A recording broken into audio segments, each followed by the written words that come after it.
এই মুহূর্তে আরো একটা ছবি আপনাদের দেখাবো, গঙ্গাসাগরের ছবি আপনাদের দেখাবো। সেখানে রয়েছে আমাদের প্রতিনিধি বরুণ, রয়েছে আমাদের সঙ্গে। বরুণ, তোমার কাছ থেকে জানতে চাইবো ঠিক কি ছবি রয়েছে এই মুহূর্তে গঙ্গাসাগরের, প্রশাসনের তরফ থেকে কতটা তৎপরতা, মানুষজন তারা কি বলছেন, তারা কি আতঙ্কে রয়েছেন, কতটা আতঙ্কে রয়েছেন?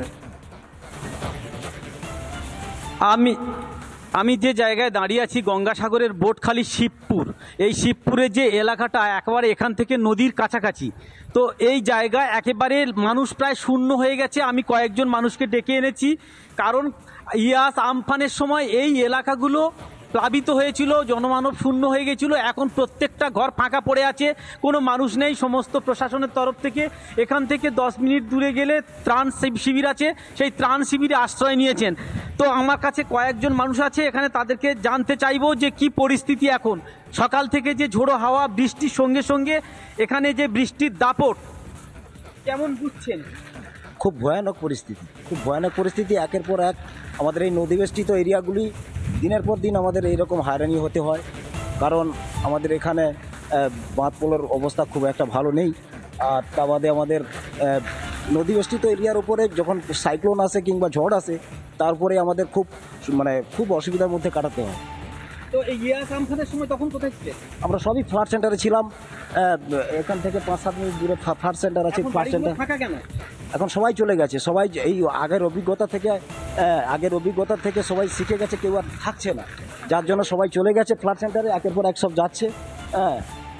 এই এখানে পেয়ে গেছি, একটু আসুন। এই ডিজাস্টার ম্যানেজমেন্ট যারা আজকে প্রশাসনের তরফ থেকে এখানকার মানুষদেরকে এই ত্রাণ শিবিরে নিয়ে যাচ্ছিলেন, তো এখানে কত মানুষকে এখন ত্রাণ শিবিরে নিয়ে গেলেন? এখন 200 মতো হয়ে গেছে ত্রাণ শিবিরে, আর পরপর আসছে সবাই। তো কি ধরনের ব্যবস্থা হয়েছে এখানে ত্রাণ শিবিরে? সব জলের ব্যবস্থা, তারপরে শুকনো খাবারের ব্যবস্থা হয়েছে ব্লক প্রশাসন থেকে। হ্যাঁ, কি খাবার রেখেছেন? চিড়ে, বাতাসা, মুড়ি, এইসব, গুড়, জল। গবাদি পশুদের জন্য? হ্যাঁ, গবাদি পশুদের জন্য ওরা আপনার নিচে মানে ফ্লাড হাউসের নিচে সব খড় ভুসি রাখা হয়েছে, সব রকম মোটর ব্যবস্থা করা হয়েছে। আপনারা কি গ্রামে গ্রামে ঘুরে বেড়াচ্ছেন? হ্যাঁ, গ্রামে মার্কিং করে বলে দেওয়া হয়েছে, ওরা সবাই আসছে, ফ্লাড হাউসে পরপর একের পর সবাই আসছে। এখানে যে ডিজাস্টার ম্যানেজমেন্টে যে যারা আছেন, তারা কিন্তু গ্রামবাসীদের নিয়ে ওই ফ্ল্যাট সেন্টারে চলে যাচ্ছেন এবং তারা মাইকিং করে সমস্ত মানুষদেরকে নিয়ে যাচ্ছেন।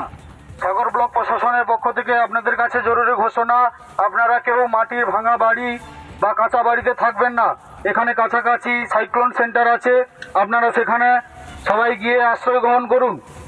সাগর ব্লক প্রশাসনের থেকে আপনাদের কাছে জরুরি ঘোষণা। ওখানে আমাদের চিড়া, গুড়, বাতাসা, মুড়ি, চানাচুর, সমস্ত জল, সমস্ত রকম খাওয়া দাওয়ার ব্যবস্থা আছে সাগর ব্লক প্রশাসনের পক্ষ থেকে। আপনারা কেউ কাঁচা বাড়ি অথবা মাটির বাড়িতে থাকবেন না। সাগর ব্লক প্রশাসনের পক্ষ থেকে জরুরি ঘোষণা, আপনারা কেউ কাঁচা বাড়ি অথবা মাটির বাড়িতে কেউ থাকবেন না। এখানে কাছাকাছি ধবলাট আরকেজেন ফ্লাড সেন্টার আমাদের সাগর ব্লক প্রশাসনের পক্ষ থেকে খুলে দেওয়া হয়েছে।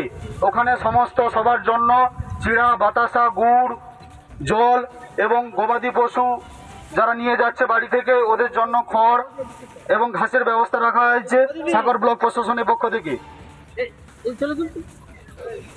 এখানে এই যে গরুগুলো নিয়ে কোথায় যাচ্ছেন? এই গরুগুলো নিয়ে কোথায় যাচ্ছেন?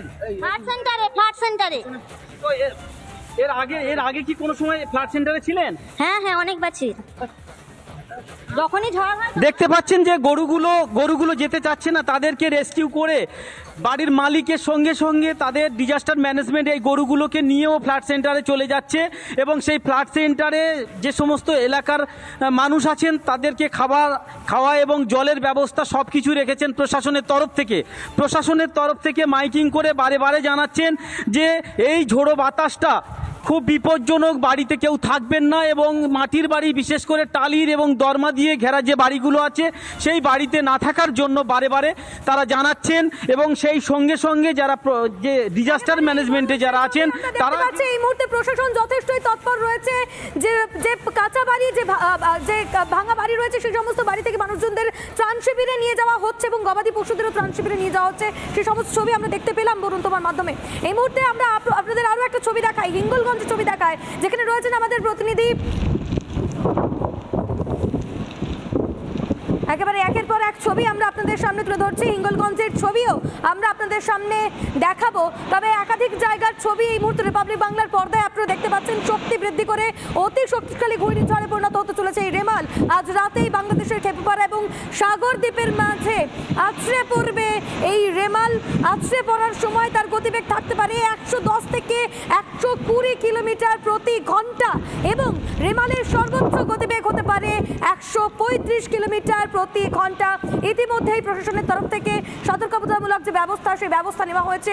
যারা নদী তীরবর্তী বা উপকূলবর্তী এলাকায় যারা থাকেন তাদেরকে ইতিমধ্যেই সরিয়ে নিয়ে যাওয়া হয়েছে, তাদেরকে রেস্কিউ সেন্টারে নিয়ে যাওয়া হচ্ছে। সেখানে খাবার, শুকনো খাবার থেকে জল, সমস্ত ব্যবস্থাই করা হচ্ছে। এমনকি গবাদি পশু তাদেরকেও কিন্তু সরিয়ে নিয়ে যাওয়া হচ্ছে। সেই সমস্ত ছবি আমরা আপনাদের সামনে তুলে ধরছি। এই মুহূর্তে 5টি মিনিটের মাধ্যমে সেই ছবি আপনারা দেখতে পাচ্ছেন, যেখানে দুর্যোগ মোকাবিলায় এনডিআরএফ, উত্তাল সমুদ্র, চলছে মাইকিং। এই মুহূর্তে আরও একটা ছবি আপনাদের দেখাবো, গঙ্গাসাগরের ছবি আপনাদের দেখাবো। সেখানে রয়েছে আমাদের প্রতিনিধি বরুণ, রয়েছে আমাদের সঙ্গে। বরুণ, তোমার কাছ থেকে জানতে চাইবো ঠিক কি ছবি রয়েছে এই মুহূর্তে গঙ্গাসাগরের প্রশাসনের তরফ থেকে, কতটা তৎপরতা, মানুষজন তারা কি বলছেন, তারা কি আতঙ্কে রয়েছেন, কতটা আতঙ্কে রয়েছেন? আমি যে জায়গায় দাঁড়িয়ে আছি গঙ্গাসাগরের বোটখালি শিবপুর, এই শিবপুরের যে এলাকাটা একেবারে এখান থেকে নদীর কাছাকাছি। তো এই জায়গায় একেবারে মানুষ প্রায় শূন্য হয়ে গেছে। আমি কয়েকজন মানুষকে ডেকে এনেছি, কারণ ইয়াস আমফানের সময় এই এলাকাগুলো প্লাবিত হয়েছিল, জনমানব শূন্য হয়ে গেছিল। এখন প্রত্যেকটা ঘর ফাঁকা পড়ে আছে, কোনো মানুষ নেই। সমস্ত প্রশাসনের তরফ থেকে এখান থেকে 10 মিনিট দূরে গেলে ত্রাণ শিবির আছে, সেই ত্রাণ শিবিরে আশ্রয় নিয়েছেন। তো আমার কাছে কয়েকজন মানুষ আছে এখানে, তাদেরকে জানতে চাইবো যে কি পরিস্থিতি এখন। সকাল থেকে যে ঝোড়ো হাওয়া, বৃষ্টির সঙ্গে সঙ্গে এখানে যে বৃষ্টির দাপট, কেমন বুঝছেন? খুব ভয়ানক পরিস্থিতি। একের পর এক আমাদের এই নদীবেষ্টিত এরিয়াগুলি দিনের পর দিন আমাদের এইরকম হয়রানি হতে হয়, কারণ আমাদের এখানে বাঁধ পোলের অবস্থা খুব একটা ভালো নেই। আর তা বাদে আমাদের নদীবেষ্টিত এরিয়ার উপরে যখন সাইক্লোন আসে কিংবা ঝড় আসে, তারপরে আমাদের খুব অসুবিধার মধ্যে কাটাতে হয়। তো এই ইয়াস আমফানের সময় তখন কোথায় ছিলেন? আমরা সবই ফ্লাড সেন্টারে ছিলাম। এখান থেকে 5-7 মিনিট দূরে ফ্লাড সেন্টার আছে। ফ্লাড সেন্টার ফাঁকা কেন? এখন সবাই চলে গেছে, সবাই এই আগের অভিজ্ঞতা থেকে সবাই শিখে গেছে, কেউ আর থাকছে না, যার জন্য সবাই চলে গেছে ফ্লাড সেন্টারে, একের পর এক সব যাচ্ছে। এই এখানে পেয়ে গেছি, একটু আসুন। এই ডিজাস্টার ম্যানেজমেন্ট যারা আজকে প্রশাসনের তরফ থেকে এখানকার মানুষদেরকে এই ত্রাণ শিবিরে নিয়ে যাচ্ছিলেন, তো এখানে কত মানুষকে এখন ত্রাণ শিবিরে নিয়ে গেলেন? এখন 200 মতো হয়ে গেছে ত্রাণ শিবিরে, আর পরপর আসছে সবাই। তো কি ধরনের ব্যবস্থা হয়েছে এখানে ত্রাণ শিবিরে? সব জলের ব্যবস্থা, তারপরে শুকনো খাবারের ব্যবস্থা হয়েছে ব্লক প্রশাসন থেকে। হ্যাঁ, কি কি খাবার রেখেছেন? চিড়ে, বাতাসা, মুড়ি, এইসব, গুড়, জল। গবাদি পশুদের জন্য? হ্যাঁ, গবাদি পশুদের জন্য ওরা নিচে ফ্লাড হাউসের নিচে সব খড়, ভুসি রাখা হয়েছে। সব রকম ওটার ব্যবস্থা করা হয়েছে। আপনারা কি গ্রামে গ্রামে ঘুরে বেড়াচ্ছেন? হ্যাঁ, গ্রামে মার্কিং করে বলে দেওয়া হয়েছে, ওরা সবাই আসছে। ফ্লাড হাউসে পর একের পর সবাই আসছে।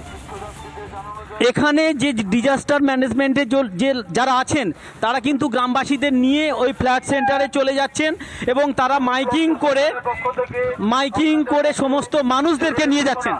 সাগর ব্লক প্রশাসনের পক্ষ থেকে আপনাদের কাছে জরুরি ঘোষণা, আপনারা কেউ মাটির ভাঙা বাড়ি বা কাঁচা বাড়িতে থাকবেন না। এখানে কাছাকাছি সাইক্লোন সেন্টার আছে, আপনারা সেখানে সবাই গিয়ে আশ্রয় গ্রহণ করুন। সাগর ব্লক প্রশাসনের থেকে আপনাদের কাছে জরুরি ঘোষণা। ওখানে আমাদের চিড়া, গুড়, বাতাসা, মুড়ি, চানাচুর, সমস্ত জল, সমস্ত রকম খাওয়া দাওয়ার ব্যবস্থা আছে সাগর ব্লক প্রশাসনের পক্ষ থেকে। আপনারা কেউ কাঁচা বাড়ি অথবা মাটির বাড়িতে থাকবেন না। সাগর ব্লক প্রশাসনের পক্ষ থেকে জরুরি ঘোষণা, আপনারা কেউ কাঁচা বাড়ি অথবা মাটির বাড়িতে কেউ থাকবেন না। এখানে কাছাকাছি ধবলাট আরকেজেন ফ্লাড সেন্টার আমাদের সাগর ব্লক প্রশাসনের পক্ষ থেকে খুলে দেওয়া হয়েছে। ওখানে সমস্ত সবার জন্য চিড়া, বাতাসা, গুড়, জল এবং গবাদি পশু যারা নিয়ে যাচ্ছে বাড়ি থেকে, ওদের জন্য খড় এবং ঘাসের ব্যবস্থা রাখা হয়েছে সাগর ব্লক প্রশাসনের পক্ষ থেকে। এখানে এই যে গরুগুলো নিয়ে কোথায় যাচ্ছেন? এই গরুগুলো নিয়ে কোথায় যাচ্ছেন? ফ্ল্যাট সেন্টারে। তো এর আগে কি কোনো সময় ফ্ল্যাট সেন্টারে ছিলেন? হ্যাঁ, অনেকবার ছিল।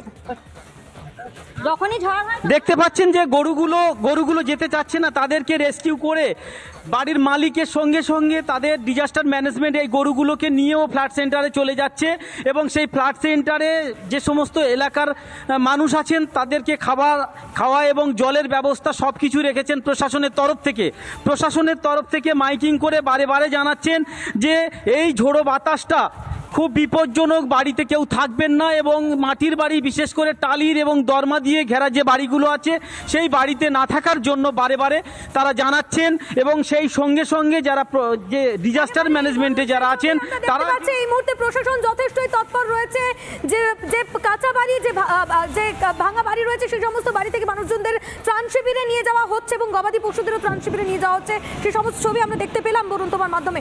এই মুহূর্তে আমরা আপনাদের আরো একটা ছবি দেখাই, হিঙ্গলগঞ্জ ছবি দেখায় যেখানে রয়েছেন আমাদের প্রতিনিধি। একেবারে একের পর এক ছবি আমরা আপনাদের সামনে তুলে ধরছি, হিঙ্গলগঞ্জের ছবিও আমরা আপনাদের সামনে দেখাবো। তবে একাধিক জায়গার ছবি এই মুহূর্তে রিপাবলিক বাংলার পর্দায় আপনারা দেখতে পাচ্ছেন। শক্তি বৃদ্ধি করে অতি শক্তিশালী ঘূর্ণিঝড়ে পরিণত হতে চলেছে এই রেমাল। আজ রাতেই বাংলাদেশের খেপুপাড়া এবং সাগর দ্বীপের মাঝে আছড়ে পড়বে এই রেমাল। আছড়ে পড়ার সময় তার গতিবেগ থাকতে পারে 110 থেকে 120 কিলোমিটার প্রতি ঘন্টা এবং রেমালের সর্বোচ্চ গতিবেগ হতে পারে 135 কিলোমিটার প্রতি ঘন্টা। ইতিমধ্যেই প্রশাসনের তরফ থেকে সতর্কতামূলক যে ব্যবস্থা সেই ব্যবস্থা নেওয়া হয়েছে। যারা নদী তীরবর্তী বা উপকূলবর্তী এলাকায় যারা থাকেন তাদেরকে ইতিমধ্যেই সরিয়ে নিয়ে যাওয়া হয়েছে, তাদেরকে রেস্কিউ সেন্টারে নিয়ে যাওয়া হচ্ছে। সেখানে খাবার, শুকনো খাবার থেকে জল সমস্ত ব্যবস্থাই করা হচ্ছে। এমনকি গবাদি পশু তাদেরকেও কিন্তু সরিয়ে নিয়ে যাওয়া হচ্ছে। সেই সমস্ত ছবি আমরা আপনাদের সামনে তুলে ধরছি। এই মুহূর্তে 5টি মিনিটের মাধ্যমে সেই ছবি আপনারা দেখতে পাচ্ছেন যেখানে দুর্যোগ মোকাবিলায় NDRF, উত্তাল সমুদ্র, চলছে মাইকিং।